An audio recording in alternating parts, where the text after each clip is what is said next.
สบายดีวันเสาร์มื้อนี้สิพามาเบิ่งบักฮุงเนาะช่วงนี้เป็นช่วงที่ว่าบักฮุงกำลังสุกเหลืองเนาะเกือบทุกต้นเลยแหละเพิ่นกำลังเริ่มสุกแล้วก็เหลืองหลายเดือนแล้วเด้ทุกคนรอคอยมาก็หลายเดือนละเริ่มสุกทยอยสุกเนาะก็บ่ได้สุกพร้อมกันนะก็สุกมื้อละ2-3หน่วยแต่ก็บ่ได้ปิดพร้อมกันเฮาก็เอาปลาไว้เนาะมันสุกเราจังเก็บมากินนะเพราะว่ามีแต่ตัวเองก็มีตู้กินสุดแล้วนี่เก็บ4หน่วยเนาะทุกคนเนาะก็บ่ได้ถ่ายลงดอกแต่ว่ามื้อนี้เฮาสิมาเอิ้นว่าอีหยังว่าตัดใบมักถั่วนะเพราะว่าเพิ่นเริ่มยาวแล้วเริ่มใบหนาแล้วยังบ่ทันออกดอกนะก็เลยสิตัดใบออกเพื่อว่าให้เพิ่นออกมากเนาะทุกคนเนาะแต่ว่ามื้อนี้คิดไว้ว่าสิมีหลายอันเฮ็ดอยู่เนาะทุกคนหลังจากที่ว่าก่อนสิได้มาเฮ็ดนี่เฮาอาบน้ำให้หมาแล้วก่อนสวดสิแล้ว3ตัวเนาะแล้วก็สิมาถูเงินถูหยังแล้วก็จึงได้ลงมาสวดเพราะว่าใครได้เนาะช่วงนี้แบบว่าแดดมันเขาจะเอิ้นว่าแดดมันบังงานแล้วมันก็เริ่มห่มนะก็ลงมาเฮ็ดมาตัด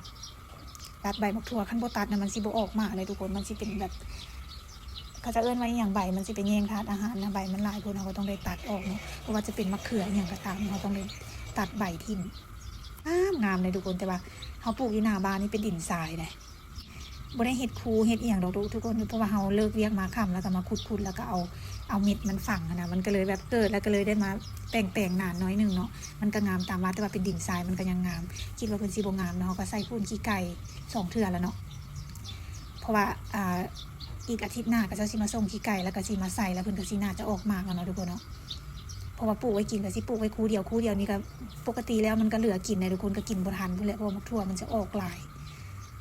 ยอันนี้คั่งก็เริ่มแตกเริ่มผุมันแล้วเนาะเพราะว่าอัดเดือดปีนี้ว่าสิขอซื้อน้ำพระเจ้าอยู่หน้าสวนนี่เนาะเพราะว่าเขาจะมาส่งกับแพงเติบอยู่ได้คั่งมักถั่วแล้วก็สิเอามาเฮ็ดคั่งมั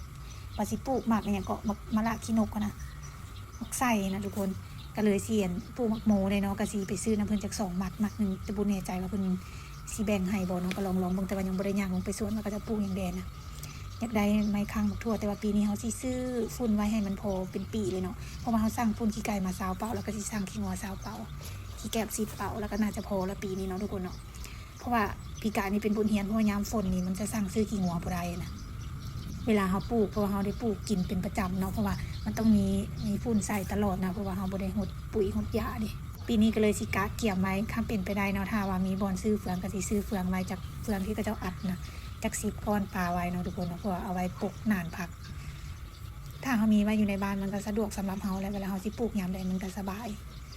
แต่ว่ายามฝนเนี่ยอยากเฮ็ดยกพื้นนะอยากเฮ็ดนานพักแบบยกพื้นจาก2 นานไว้ปลูกผักไว้กินเนาะแต่ว่านกจอกหลายเลยทุกคนอยู่แถวนี้นะนกจอกหลายแต่ว่าเขาปลูกเราก็สิมีตะนางเขียวปลูกปลาไว้เนาะนี่แหละประมาณวันเสาร์วันอาทิตย์เขาก็สิมีประมาณนี้เนาะทุกคนเนาะเขาก็สิบ่ได้ไปออกไปใส่ดอกมื้อเช้านี่ไปตลาดปลอดสารพิษมาก็บ่ได้ซื้ออย่างหลายเราไปซื้อซีนน้อยนึงแล้วก็ซื้อผักก็บ่ได้ซื้อนะทุกคนเพราะผักเขาก็มีแล้วนะก็ซื้อซีนมาไว้เฮ็ดโลดแล้วก็ซื้อหมักหมูแล้วแวะไปซื้อแป้งที่ว่ามาโหยหมดนะให้แม่อยู่สว่างพันป่าแต่ก็บ่ได้ซื้อเม็ดพันธุ์อีหยังเพราะว่าเม็ดพันธุ์อยู่บ้านมันก็มีหลายอยู่เนาะปกติแล้วไปสว่างพันป่ายามใดก็แบบซื้อตลอดนะใจแตกตลอดเป็นน้ำเงินมีน้อยเลยเนาะทุกคนมื้อเช้านี้ก็อดใจบ่ได้ซื้อแนวผักเลยเพราะว่าเขาเหลียวเห็นนานพักแล้วก็เหลียวเห็นเงินอย่างเอิ้นว่าอีหยังหญ้านะก็แบบบ่มีแฮงแล้วเนาะเดี๋ยวให้สามีกลับมาก่อนช่วงเดือน12เขาเพิ่นสิถมดินแล้วเขาก็สิเบิ่งก่อนว่าสิปลูกแนวใดเนาะก็จังสิซื้อแนวผักมาเพราะว่าทุกอย่างซื้อมาปาไว้แล้วมันก็แบบมันสิเฮ็ดให้บ่ออกนะอยากปลูกกันแกนตะเวนเด้เนาะทุกคนเนาะอยากปลูกออมบานให้มันแบบงามๆนะ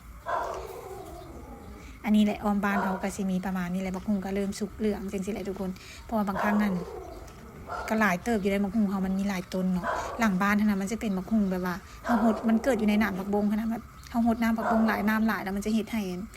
ต้นบักฮุงเป็นบิดๆเบี้ยวๆนะทุกคนมันจะบ่งามมีแต่ทางหน้าบ้านกับข้างบ้านและหน่วยมันสิเกียงสิเรียบเนาะเสียงมาเห่ามีเด็กน้อยย่างผ่านหน้าบ้านเนาะเพิ่นก็เห่าบอกกับบ่ฟังทุกคนอันนี้แหละเฮาปลูกไว้ทางหลังบ้านเพราะว่านกกินได้ปกจังซี่แหละขนาดเป็นปกไว้จังซี่ยังมีแมงนี่หยังไปเจาะกินกลางคืนนะทุกคนมันก็เลยผักบงกับแบบช่วงนี้มันสิออกดอกเนาะมันก็สิบ่งามปานใดแต่ว่าถ้าใส่ฝุ่นมันก็ยังป่งยอดอยู่เลยทุกคนนี่แหละผักเฮาในบ้านเฮาก็สิมีประมาณนี้แหละทุกคนช่วงนี้ผักบงหลายมันจะลามแผ่ไปเลยเนาะจังหน่อยเฮาก็สิได้ตัดแล้วเนาะทุกคนเฮาสิถมดินนั่นแหละสำหรับวันนี้ก็สิมาอัปเดตให้ทุกคนเบิ่งแต่เท่านี้แหละแต่ว่าสิพามาเบิ่งกันผักอยู่ในห้าวเฮาเด้อ